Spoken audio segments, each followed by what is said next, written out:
On s'intéresse maintenant à la fête mondiale du conte à Danjoutin. On retrouve tout de suite Fabienne Acosta et ses invités. Bonjour Fabienne, cette opération permet aux jeunes de s'ouvrir aux autres.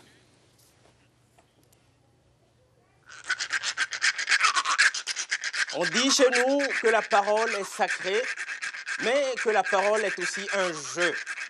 Que celui qui parle a besoin de celui qui écoute et que celui qui écoute a besoin de celui qui parle. Il était une fois deux fous. Ils étaient des amis sincères, des amis inséparables. Bonjour à tous. Alors voilà, on a eu droit à un petit aperçu du conte qu'ont entendu les enfants ce matin.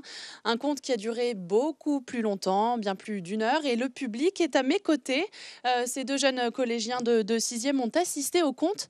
Est-ce qu'on peut savoir, les enfants, qu'est-ce que vous avez retenu, vous, de cette matinée autour du conte ? Que c'était l'histoire de deux fous et que c'était super bien. C'était drôle. Puis voilà. Toi aussi, Adrien, c'est quelque chose qui t'a plu ce matin, l'histoire racontée par le conteur ? Oui, moi ça m'a plu. Puis les contes, ça nous cultive aussi. On apprend des nouveaux mots, des nouvelles histoires.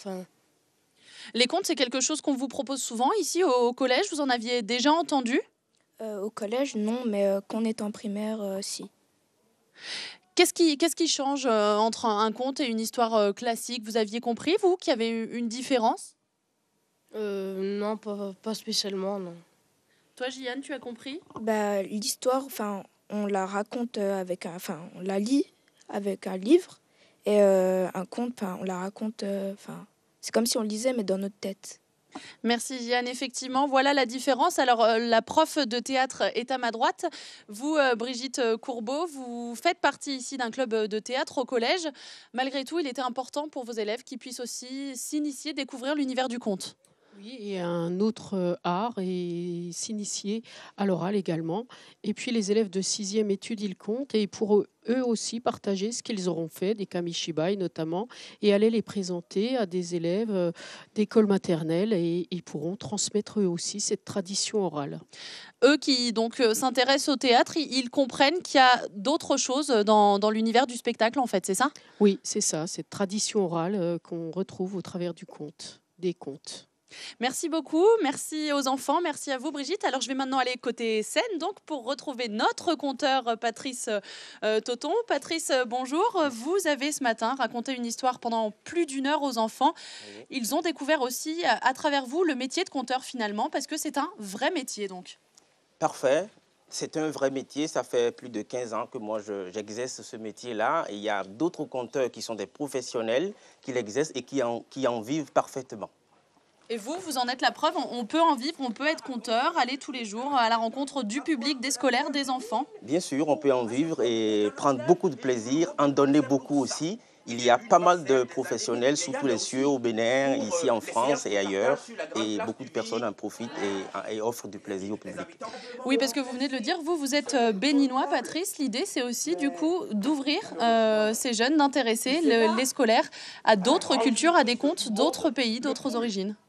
Bien sûr, et comme on dit chez nous, on ne finit jamais d'apprendre. Quand quelqu'un sait qu'il ne sait pas, il cherchera à savoir et il saura un jour. Mais quand quelqu'un ne sait pas qu'il ne sait pas, il ne saura jamais. Alors, est-ce que c'est intéressant pour vous de travailler avec un jeune public ? Est-ce que justement cette interaction fonctionne à chaque fois ?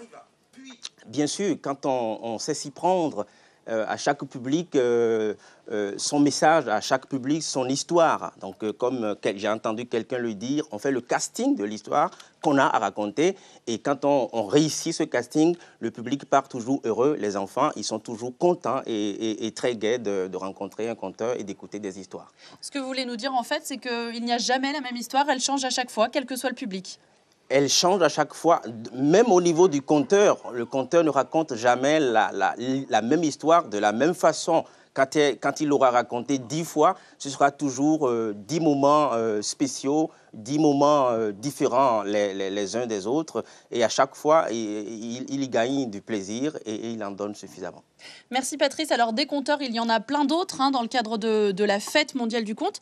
Et c'est vous, Marcel, qui êtes l'instigateur de tout ça. Ça fait 12 ans que vous faites ici, donc dans le département, la démarche d'aller vers les scolaires pour les initier au conte.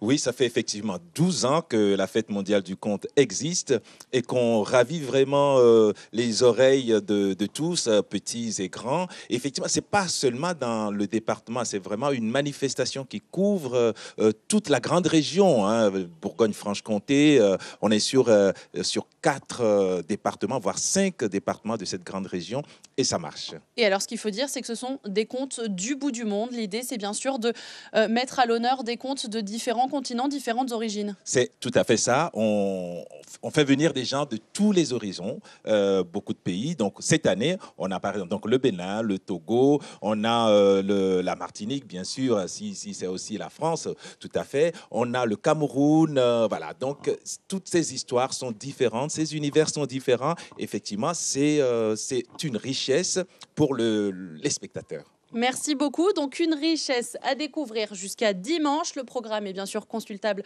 sur Internet. La fête mondiale du conte pour découvrir toutes les cultures. Avec peut-être un mot de la fin dit par Patrice. On vous écoute.